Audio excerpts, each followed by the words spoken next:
In this lecture, we are going to start with Coulomb's law.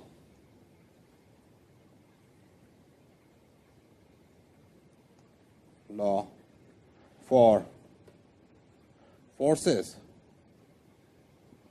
between two charges.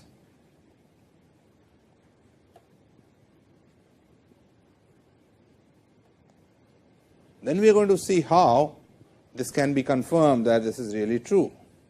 Experimental verification.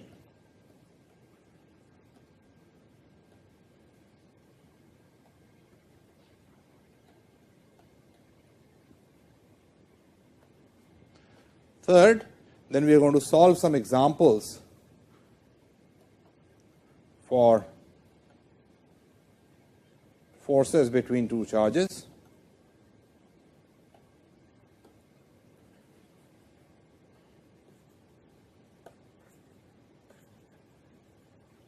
And finally, in this lecture, we are going to talk about the force between a point charge and a charge distribution.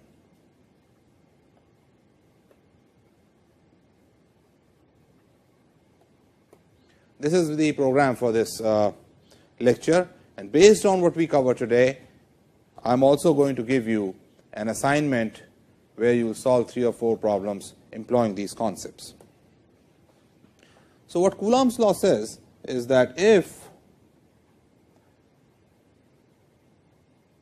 there are two charges, let's take them to be point charges right now. So if there is a charge Q1 and another charge Q2 separated by a distance r, and for the future, because I am going to develop a notation also, let us write this as R12, that indicates the distance between charge 1 and charge 2. Then the force between them, the magnitude, force of course you know from your mechanics course that force is a vector quantity. The force between them, its magnitude is going to be equal to, and this depends on what units we are going to choose for Q1 and Q2. Finally, it is the SI units that we work in. So I am going to write this in terms of SI units. It is going to be 4 pi epsilon 0, where epsilon 0 is known as the permittivity of vacuum, Q1 Q2 over R12 square. That means if the distance between two charges doubled because of this square out here, the force is going to become less by a factor of 4. But as I just said, force is not only a quantity which has magnitude, it also has direction. What about the direction of the force? Now you learned in your previous classes that if Q1 and Q2 are of the same sign, then the force is repulsive.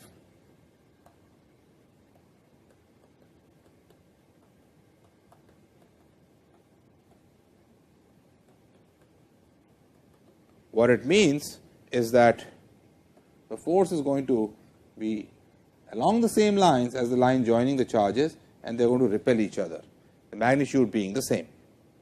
On the other hand, if they are of opposite signs, so let me write opposite out here. If they are of the opposite signs, then force is going to be attractive.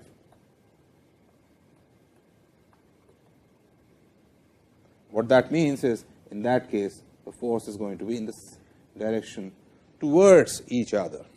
Right? So I hope this point is clear, but let me make it clearer by drawing this picture again. I am drawing two charges, Q1 and Q2, separated by a distance R12, and if the charges are the same, so for same I am going to use the color orange. If the charges are the same, then the force is repulsive.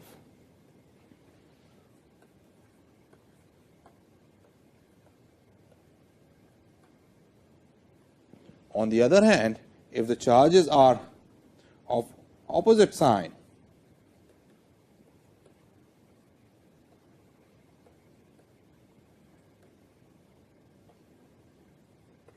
then the force is going to be attractive.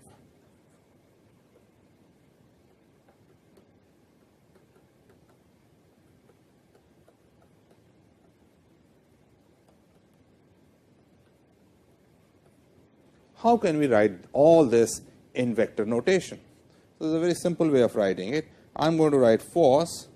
Now, I will write the whole thing.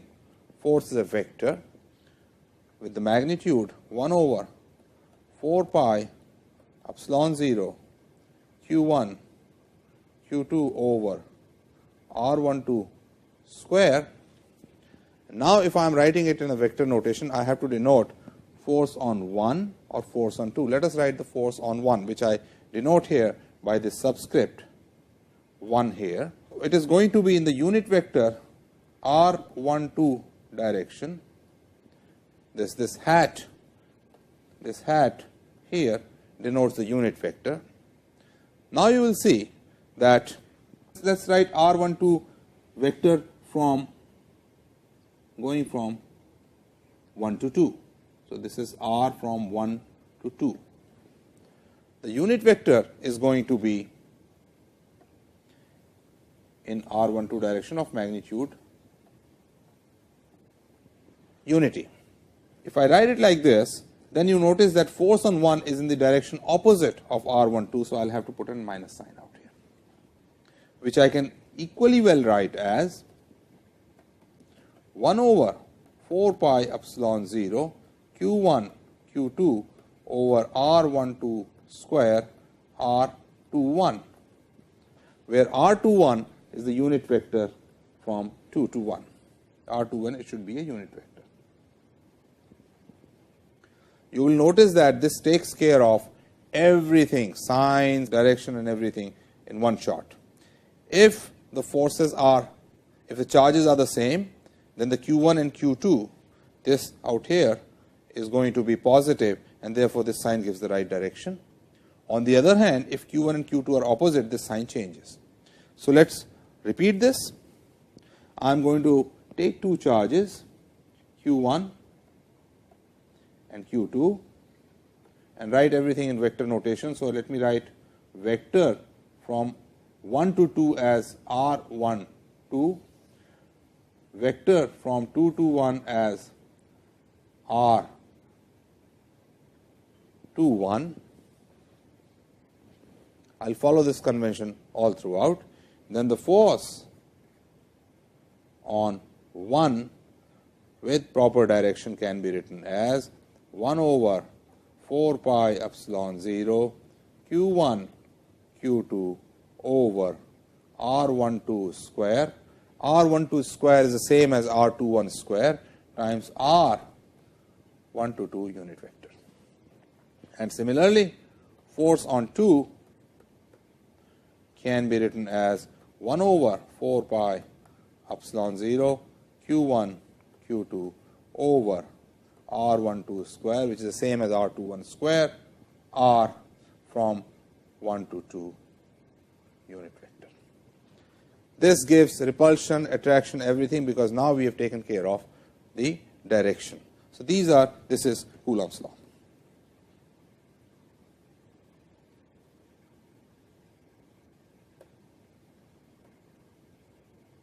It gives the magnitude as well as the direction of the force.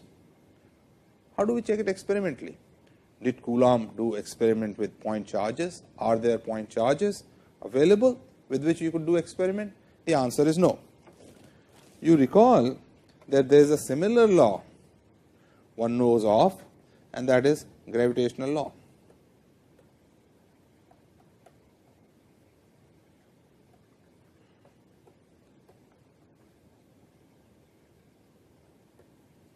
And what does that say? That says that the force between two masses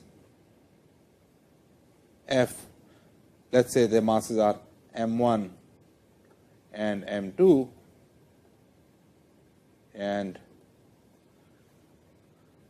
this is r12 vector, then F on 1 is going to be equal to minus G m1 m2 over r 1 2 square r from 2 to 1 unit vector. This is always repulsive. In gravitation, we have mass does not have a sign, but the form of the law is the same. The way one could check this law was by taking two large masses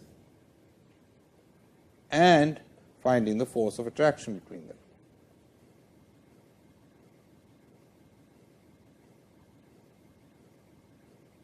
So, the force is in this direction. This is always attractive. What one could do is that one could take these masses, solid masses, and measure the force between them. We will see later that this force can be written as if the two masses are concentrated at their centers. So, the force between two perfectly spherical masses, the magnitude will be equal to G m1 m2 over r 1 2 square, where r 1 2 is the distance between their centers, and of course, the direction is attractive. So, this way. All right. Can we do a similar thing to check Coulomb's law? Let us see that.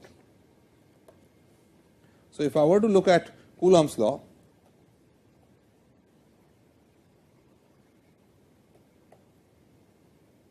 I take two large masses, and the easiest to charge are metallic spheres and put charges on them. Let us say I put positive charge here. Since they are spheres, in isolation these charges are going to be all uniformly distributed if these two spheres are far away. Necessarily, charge on them is movable, because that is how we charge them. When we charge them, charge moved onto them.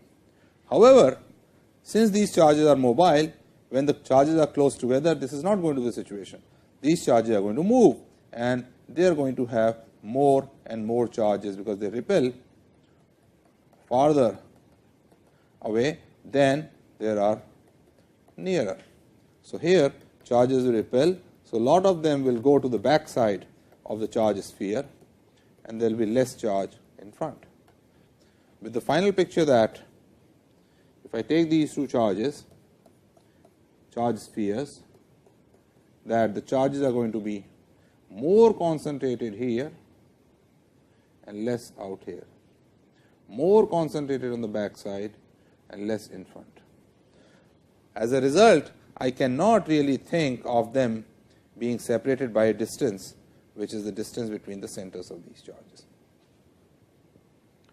And I do not know what this distribution is. If I do not know what this distribution is, how do I figure out how far are the charges? So, Coulomb's law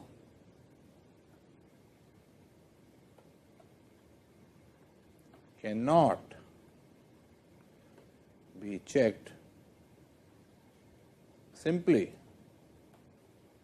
by bringing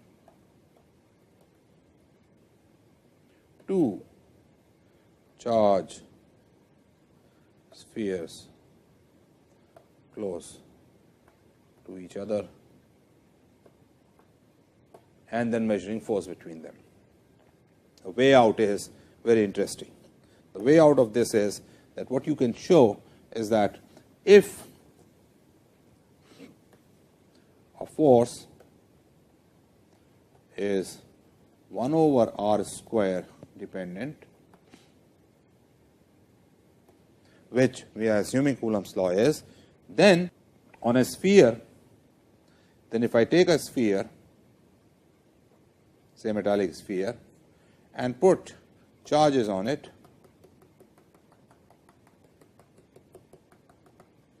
all the charges will come to the surface.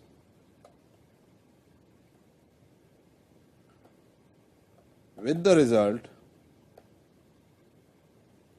that there will be no charge inside a charged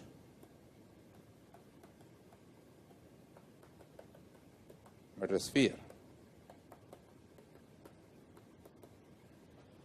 So, I state again, if a force is 1 over r square dependent, or if in this particular case, if the electric force between charges is 1 over r square dependent, all the charges that we put on a metallic sphere will come to the surface. So, the experiment that is done to check this is precisely this. You take a sphere, charge it, and then take a sphere outside and connect it by a wire. If the charge on this sphere becomes 0, I know the force field is 1 over r square. And that is how it is done, and this is known as Cavendish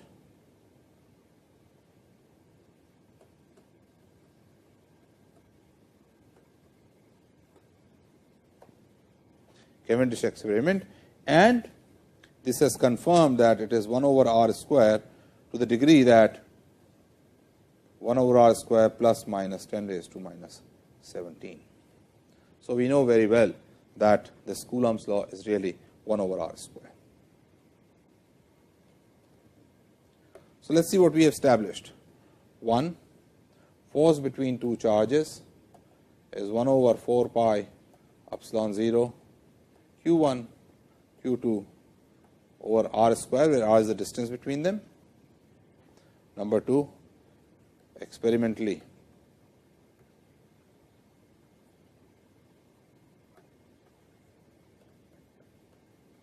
verified. Third, because of 1 over r square nature